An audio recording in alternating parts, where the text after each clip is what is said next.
so that we may bring you the following special presentation.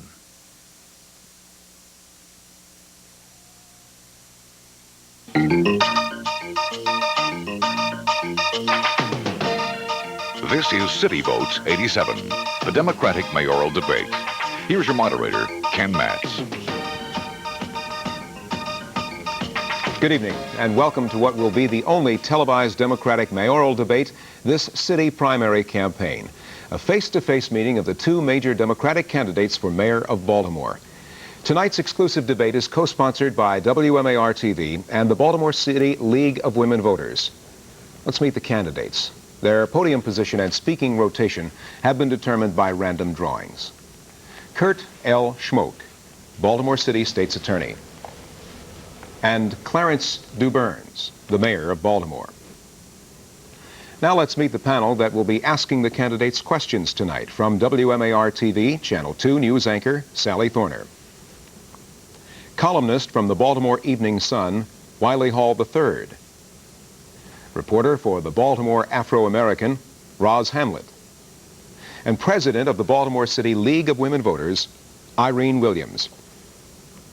And now the rules and the format for tonight's debate. First, both candidates will have a 1.5 minute opening statement. And then the candidates will answer identical questions posed by each of our panelists. They'll have a 1.5 minutes to do that. After the second candidate answers, the first candidate will have an additional 15 seconds for rebuttal. After a total of 6 questions, we'll take a brief break, and then we'll begin individual questioning by our panel. In this round, the first candidate will have 2 minutes to respond. The second candidate will then have 1 minute to either answer the same question or to rebut. The first candidate will have 15 more seconds to respond. We'll continue this round until 4 minutes are left in our hour-long debate. The debate will conclude with each candidate giving a 1.5 minute closing statement. Candidates are alerted to the time remaining for their comments by a flashing light located in their podiums. In addition, a buzzer will sound when time has run out. The candidates may then finish their sentence.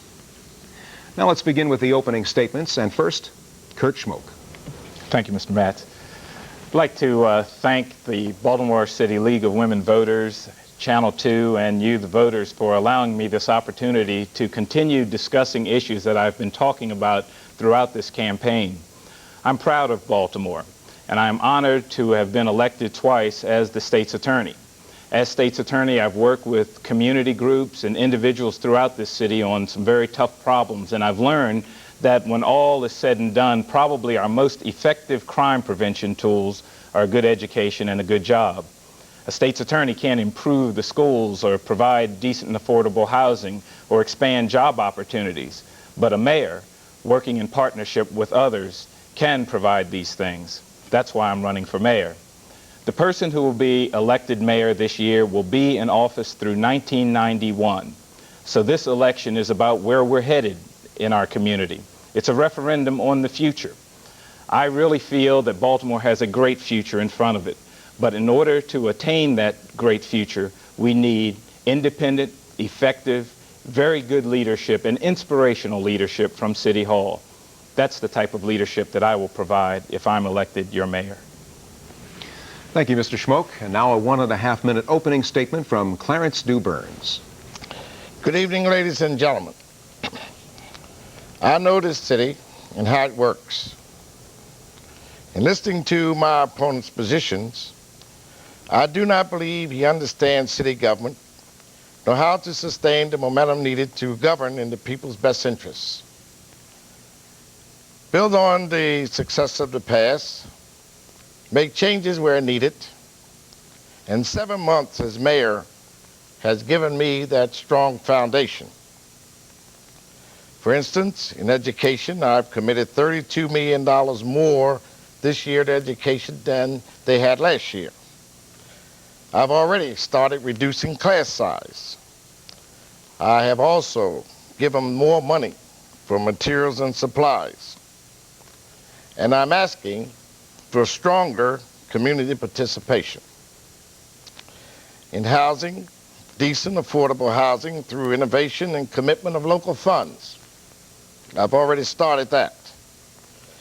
I'm going to push for growth and economic development, create a wide array of jobs, provide new revenue to deliver added services, and I'm going to try to lower your tax rate.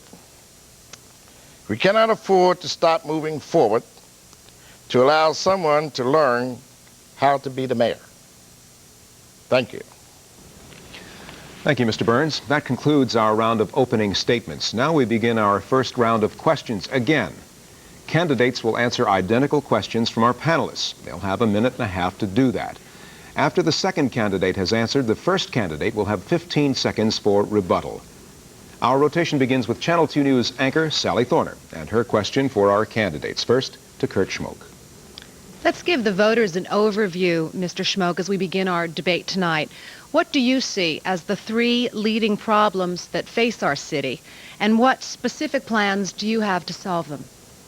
Well, there are a variety of problems that we face, a lot of challenges, I guess we could say, but Baltimore has been known in the past as a city that will come together to overcome its tough problems, but again, it needs good leadership from City Hall in order to do that.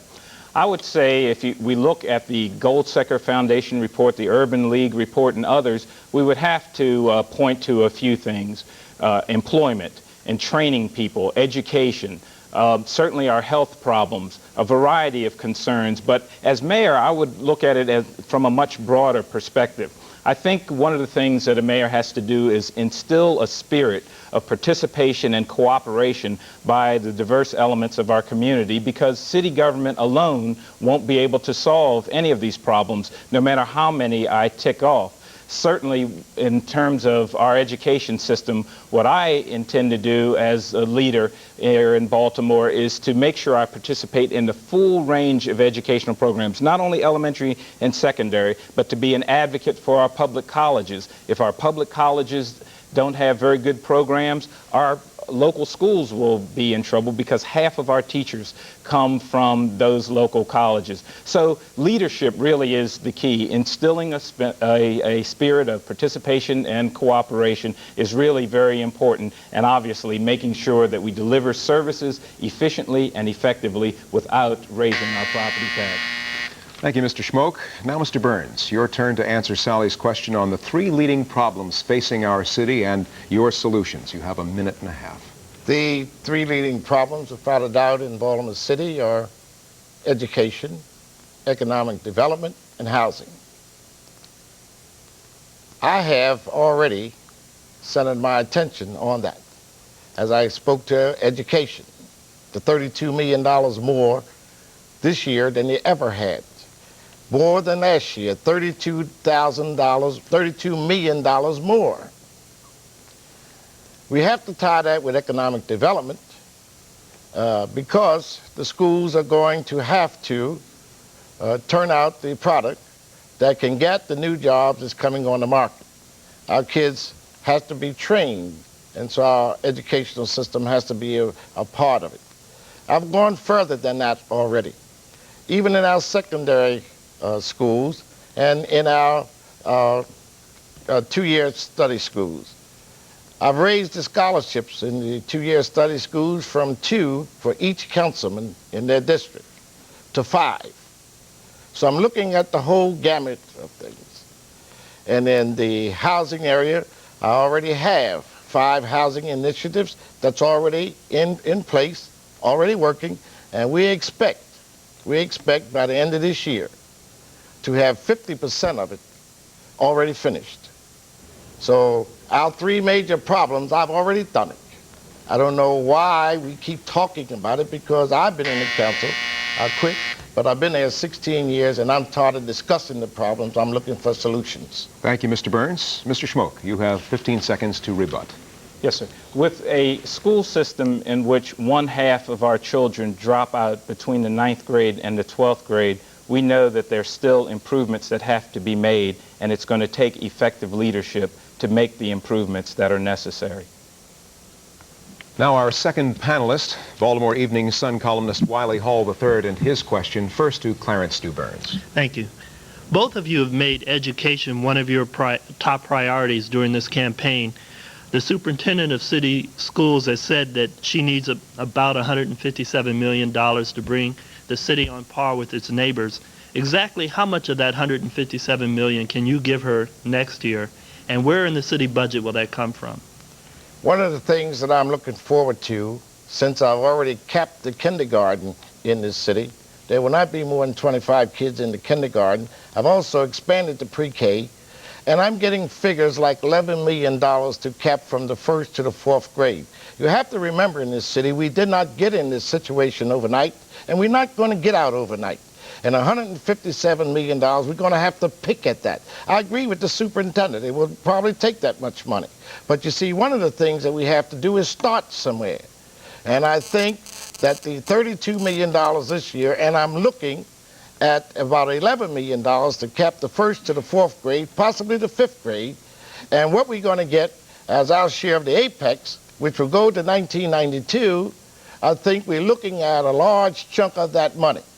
Now, $157 million is a lot of money. Now, I cannot guarantee anybody that I know where $157 million is today. But I guarantee you, I know where the money is to help to reduce the problems that we have.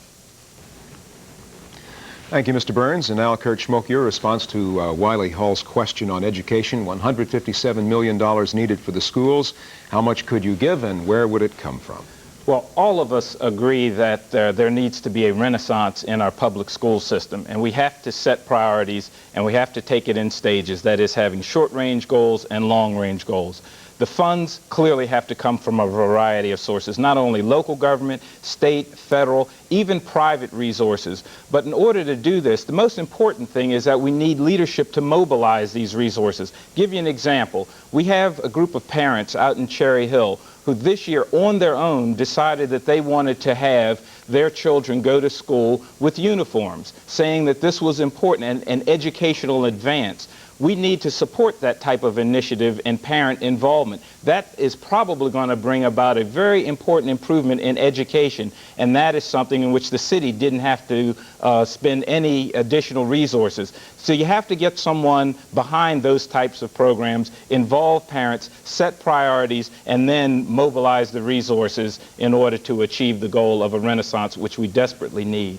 Do I have 15 seconds? Yes, thank you, Mr. Schmoke. Mr. Burns, you have 15 seconds for rebuttal. My good friend, I heard you say that the people did it on their own. I was in the very beginning of this uniform thing you talk about, the very beginning, and I've been to Cherry Hill, I've been to several schools trying to interest people in going to a uniform concept because of the $65 jeans and the $90 tennis shoes. I think if we get away from material things, we're going to be better off. Okay, thank you, Mr. Burns. The third member of tonight's panel is Baltimore Afro-American reporter Roz Hamlet. Your question for our candidates now, and it goes first to Kurt Schmoke. Thank you. Mr. Schmoke, what specific plans do you have to enhance opportunities for blacks and other minority business in Baltimore's economic renaissance? For instance, would you favor sheltered markets or other such measures to facilitate equal involvement of minorities as prime contractors as opposed to subcontractors? Well, it's clear that one of the most important things that a mayor has to do is to spread the benefits of this economic renaissance throughout Baltimore City, and particularly to the minority business community. We're very fortunate now that we have a law that requires the 20% of purchases of services to go to minority business. And that's actually very desperately needed because, as you probably know, in 1983, the United States Civil Rights Commission came in and said to Baltimore that you hadn't done enough. It said there's a need for a greater Baltimore commitment to minority business and to minority economic development in general. So I will definitely support that law, but also I'm going to have a community development bank that is going to be focused on the neighborhood commercial strips and also on the problem of abandoned homes to convert those homes to useful properties for low and moderate income people. The beneficiaries of the development bank will be small business, will be minority business, and I believe that those types of initiatives will help us actually improve the lot not only of the minority businessman, but of our entire community. Thank you, Mr. Schmoke. Now, Mr. Burns, your answer to Roz Hamlet's question on plans to enhance opportunities for minorities. I think you're a little late, Mr. Smoke. everything that you mentioned is already in order. Our commercial revitalization has already been underway for the last 12 years, and we have brought back a lot of commercial strips. Not only that, Mr. Smoke, I want to tell you something that maybe you don't know, that minority bill that you talked about is a bill that I shepherded through the city council as president. It was introduced by Jacqueline McLean. And not only that, if you ask any minority contractor, they will tell you they are better off today since I've been the president of the city council and mayor. And not only that, they've been walking away with more money in percentage-wise than ever in the history of this city. And something else I'd like to tell you, Mr. Smoke, the things that you are saying are things that we have done years ago. Not yesterday or day before, but years ago. And I can take you in any area of the city and show it to you where you can touch it, take a picture of it, go in the stores and buy, you know, Mineman Street, Greenmount Avenue, all over this city. Our commercial revitalization program has been in vogue.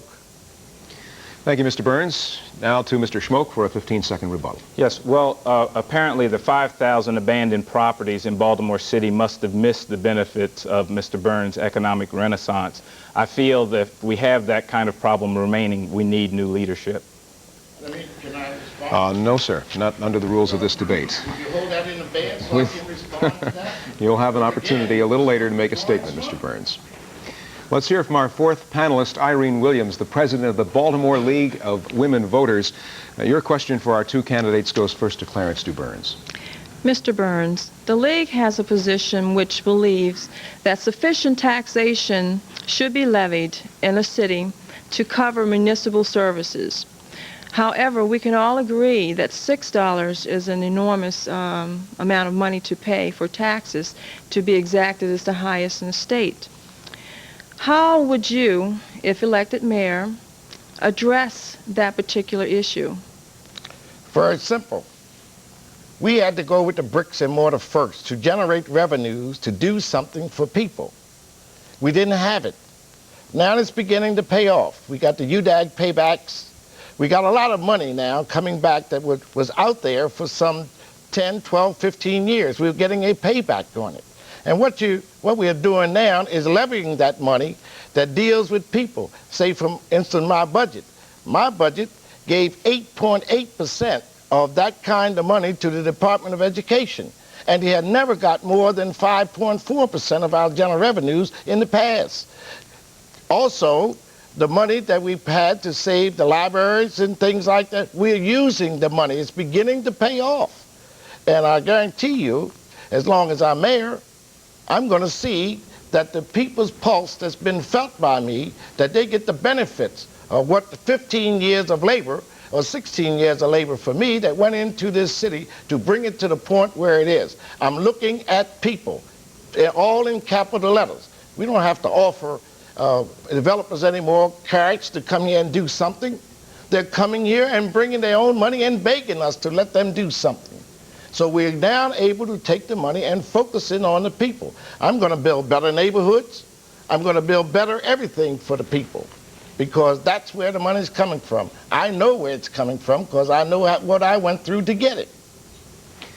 Thank you, Mr. Burns. Now, Kurt Schmoke, in your response to Irene Williams' question on taxation to cover municipal services, again, you have a minute and a half. Right. Well, first of all, I think everybody recognizes that Baltimore City cannot raise its property tax. That would be the single most anti-competitive thing that we can do. We will lose small business, we'll lose business generally, we will lose middle-class people. That's why I say that we need to come up with creative financial solutions. The Development Bank is just one of many. I intend to reorganize some of our downtown development authorities so we can streamline that in order to improve economic development, not only downtown, but in the neighborhood commercial strips. There are a variety of ways in which we can come up with financing schemes, but the main thing is to bring together the best minds possible in order to develop financial strategies that are going to deal with the latter part of the 80s and into the 90s. We are going to have a tight federal budget and even tighter state constraints, as the state has to pay for things like the savings and loan crisis. So we will have to do more with less resources, and I think that in order to do that, that just takes leadership, creative, innovative leadership from City Hall, and that's the kind of leadership that I will provide.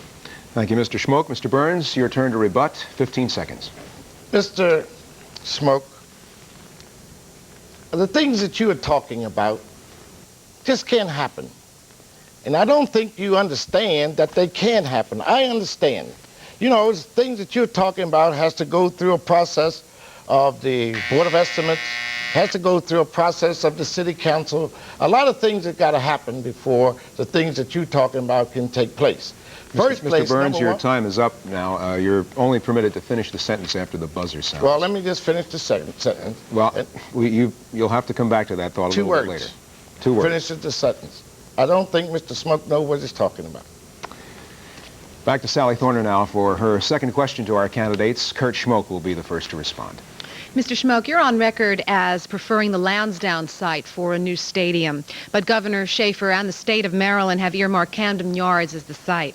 What's your exact position right now on the stadium location, and do you support the citizens' move to put the stadium issue on the November ballot? On November 88. It would be. Well, I'm a real sports fan, and I have for the last 2 years been on record as saying that we need a new stadium in order to retain the Orioles. I just think it's very important for Baltimore to have good professional teams. And so I'd like to see us do everything within reason to retain the Orioles and to attract the football team and to keep the blast. I mean, one of our problems is that we renovated the Baltimore arena just on the outside, did nothing with the inside, and so the blast is now talking about leaving. With respect to the stadium, it's a matter in the courts. My view was, yes, that it would encourage metropolitan cooperation to have it at a site other than the Camden Yards site. I respectfully disagree with that particular location and that particular financing package. And I guess when I look at Miami and see that the owner of the Dolphins financed a stadium privately, I'm convinced that there are alternative ways of financing stadiums. So I will be a supporter of a new stadium in order to keep the Orioles, and we'll just have to wait and see exactly what the court says on the referendum issue. You can't predict that right now. Thank you, Mr. Schmoke. Now, Clarence Du Burns, your answer to Sally Thorner's question on the position of the stadium. 1,000% for the stadiums. 1,000%. But not in Baltimore County, as Mr. Schmoke proposes, up in Lansdowne. I'm for the stadium being in Camden Yards. In Camden Yards, we're going to create some 500 jobs to build them, 200 permanent jobs after they're built. So I am for the stadium being in Camden Yards. And then one thing that people ought to understand, we won't build any stadium unless we have long-term contracts from any sports of people to pay for it. People are under the impression that they will have to pay for it. They will not have to pay for it. It will be paid for by emission taxes and taxes from the food concessions through the bond issue. And then it is not going to be just Baltimore, because it was passed, the bonds was passed in Annapolis, so it's a state function. And we will be able to do the stadiums, and the stadiums will be paid for, else they will not be built. We must have a 20-year lease from Mr. Edward Benny Williams and 20-year lease from the National Football League people. If we don't get it, we won't build any stadium, and that's how it's going to be paid for. Thank you, Mr. Burns. A rebuttal now from Kurt Schmoke, 15 seconds. Well, Mr. Burns underscores my concern. He talked about 500 jobs to build, 200 to maintain. He didn't tell you that there are going to be 1,500 jobs lost by moving all those businesses in Camden Yards. There is an alternative, and I think it takes good leadership to figure out the alternatives and to try a better way. Now, for the final question in this round, we're going to go to Wiley Hall again. Your question for our mayoral candidates, and it goes first to Clarence Du Burns. Thank you. I'd like to ask both of you about your relationship with the governor should you become mayor. I'd like to ask you, Mr. Burns, about the fear that you're too close to the mayor, and you, Mr. Schmoke, about the fear that you are too estranged from the mayor. Furthermore, I'd like to ask you, how much does it matter anyway? It does matter a lot, because the money that used to come directly to the city don't come anymore. It goes to the state. So you had better be on good terms with the governor. And if you just look at what I accomplished this year, my first year, because I went down there, and I got foot patrolmen, I got the Apex through, which helps us, and I got a lot of other things through down there that ordinarily you will not get if you're not a good friend of the governor.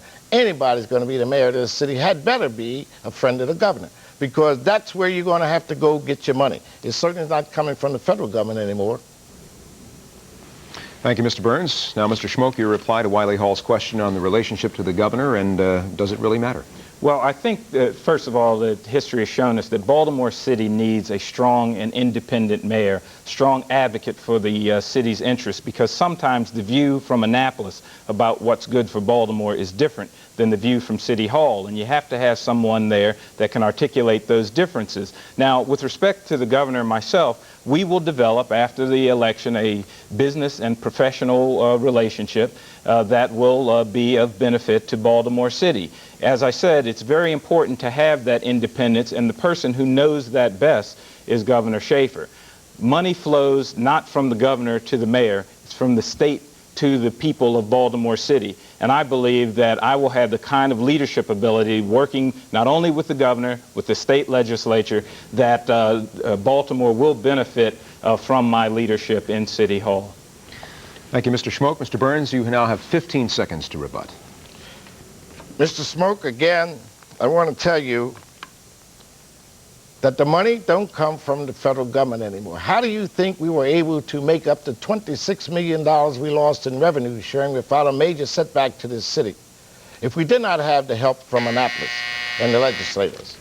Mr. Smoke, I think... You'll have to conclude your thought now.